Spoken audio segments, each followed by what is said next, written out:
手搓出来一辆皮卡房车，开着它花30块钱逛了一下玛瑙市场。哎呀，咱就缺了个手电呀！哇，好冷，好冷！日料市场里面还有个大佛，18万。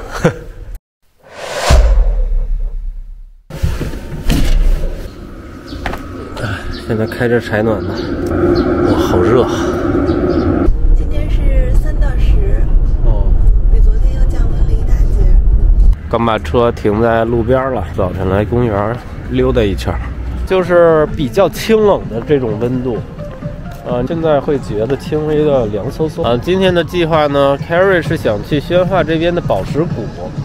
我搜了一下这宝石谷呢，它确实是会有一些水晶啊，什么战国红的这个宝石的矿，但都是这种需要比较专业的那个开采设备，当然也可以拿锤子拿镐去凿，但确实是脏活累活嘛。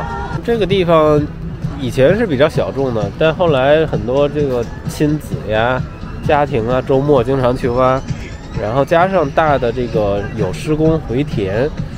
所以能挖到宝石的概率，降低好多，更多可能是捡。我就想，与其这样，不如找一些，已经挖好的，然后当地人卖的这种地方嘛。然后也搜到有这种宝石市场，所以白天准备去看看。我觉得11呢这一路肯定会去很多景点，人头攒动的景点肯定是少不了的。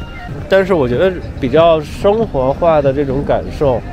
而且每个城市它都有它的一个氛围和特点，就这种感受也是很有必要的。就像现在这样，我就回车里面搜一下今天的路线。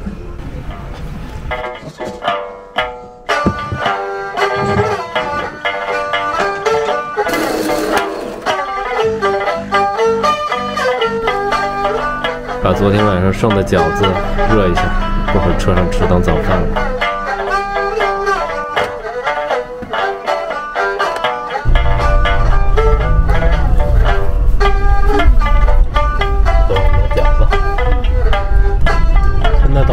去一个玛瑙市场，发现宣化这个红绿灯都等挺久的。刚才那个有1分半，这个又1分半。然后战国红这东西呢，它是中国的一种玛瑙，就全世界只有2地儿产，一个是辽宁朝阳的北票，还有一个是河北的宣化。然后北票这边料会好一些，因为它那个颜色就红黄、纯红，包括红黄相间的。历史上就开始开采，但是产量比较小。宣化这边也是产那个战国红，但是普遍上，杂色会多一些。杂色多，这个可能绝大多数不好，但有的时候如果它那个拉丝纹比较多的话，也是一种这个优势啊。然后现在我们就在宣化嘛，所以就去了这个宣化这边的一个战国红的市场。现在早晨8点多，不知道开不开门啊。宣化这边大车出入挺多的，这拉什么呢？战国红。我们正在从宣化的市中心往城南去走，这边是一些城乡结合部。已经到了玛瑙市场这边了，再多穿点吗？再穿点吧。我想想，有点冷啊。现在是到这个战国红这边了，主打消费降级。这也是有点像盲盒，对吧？哎呀，好冷啊，好冷啊！看这石头里面打出来确实是水晶，挺大的一块。阳光出来就暖和一点。这边就长成水晶了，然后这个就是水晶和战国红揉在一起的，如果块大的话就能做珠子。而且这个战国红你看很多比较有特色，里面就是各种各样结构，对吧？这个就有点像木耳，这个像那种皮带，这个我觉得像是笑的大板牙的露出来的。像那个矿它是一几年不让挖了？哎呀，说实话有快2年多时间了啊。那现在这些石头全是以前我们以前坑啊，以前呢，国家没管得起。哦，现在都管了是吧？哦，不让你上。啊，11全出去了。对，就是我们来共和用起。这跟那个冰糖似的，真的是，挺好看。这个圆是10块钱一个，随便挑。小的10块钱一个，随便挑。现切。对。哦，这有点像盲盒了。啊，对，它本身就按盲盒那意思来的。对，挺好。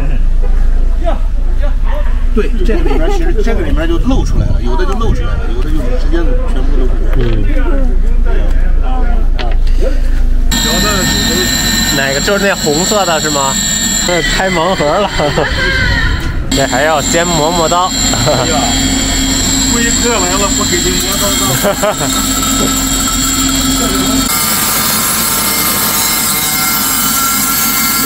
刀。啊，这是小的切开的。里面是水晶蛋的。看吧，30块钱就这个豆。就是这样摆在桌上的那种。哦，还行。我觉得这还挺好看的。给老板付钱。付钱吧。哇塞！老板说我们这小的还赚到了。10块。啊，它是最好里面有空心的，这样。里面有空心，里面是水晶，而且这个你看，这还有这个点儿。这个点儿，这是玛瑙呀，这是正玛瑙。哦。而且你这样，如果你摆对时的话，直接摆那边，摆这边。哦。对吧？直接就可以做摆件。哦，行。甜豆的了。行，好，谢谢老板。谢谢老板。这切石头切的。哦，哎呦，这是切过的了。切的。哎，有那种防切手套，你应该带着。我媳妇儿给我买上那个橡胶的那个那啥了，那个手指了，买的小了，40级以后就装了一会儿。这不方便操作了。你看这指甲都磨成这样。哎呦，磨没了。对。啊，哪儿写水晶10元呢？啊。100年玉化有长在一起的，这是一对儿，你整体看，你看像一朵玫瑰花似的，哎，看是吧？这好像也挺好玩的。下边你看这小水草，可漂亮了，你看它又断了以后又长在一起的，就是因为那个地壳运动或者地震啊啥的，它又崩开了，然后又经过很多年又长在一起了。因为是11假期，加上也不是周末，就人不多。刚才我们又在这个门店又买了个串儿，不知道是不是当地产店，有可能是淘宝货。对，每一颗石头它都很特别，有不一样的纹路。哎，这石料市场里面还有个大佛，哎，这有点像那个安藤忠雄的那个建筑。对，这有点像安藤忠雄的那个佛像的感觉。然后刚才老板卖的那个珠子啊、串儿啊，也有很贵的，因为我们确实也不懂这些玉石的东西。花点小钱乐呵乐呵，哎，这就可以了。像这以前哎呀，咱这应该咱就缺了个手电呀。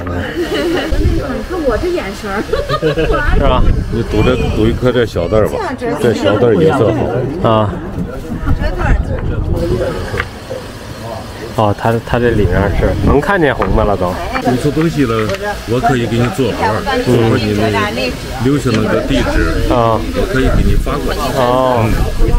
说这是真的玛瑙。对，这个就很实在的老板认证，这肯定是宣化的。说这边市场不会有这个其他地方进货过来，也不划算。我觉得旅游来这种地方啊，体验非常好，它会有当地的特色啊，并且呢没有被人那么关注到，而且还是能花小钱来点这种体验，就比那种人山人海乌泱乌泱的，最后挤破头也看不见什么东西要好。所以我觉得大家可以多尝试一下这种体验。红黄相间呢，对吧？都比较纯，都加工好的。这没半小时你看不完。给你看看这个，18万啊！大珠子我感觉直径得2厘米。走了，太冷了，这天儿都阴下来。收获一袋石头，还有一个小手串。宣化的水晶战国石就录到这边吧。然后我们下一站呢，应该会往正在口乌兰察布那边走，今天会下雨，而且确实冷。哦，已经下雨了，好像。我应该穿那个硬壳，我硬壳加保温层应该会更好。你拍一下这几个石头吧。真的，现在这石头一看，发现它就是石头，所以就放鱼缸里泡着，这种就放鱼缸里泡着，别让甜豆吃啊这个。但这还挺符合给甜豆玩的那个意境的，也是刚刚出生的小钻石。刚换衣服这会儿，狂风大作，外面已经下雨了。我感觉这是不是雨加雪呀？飘飘忽忽就下来了，而且打在玻璃上是有雪的，是一大片的。对。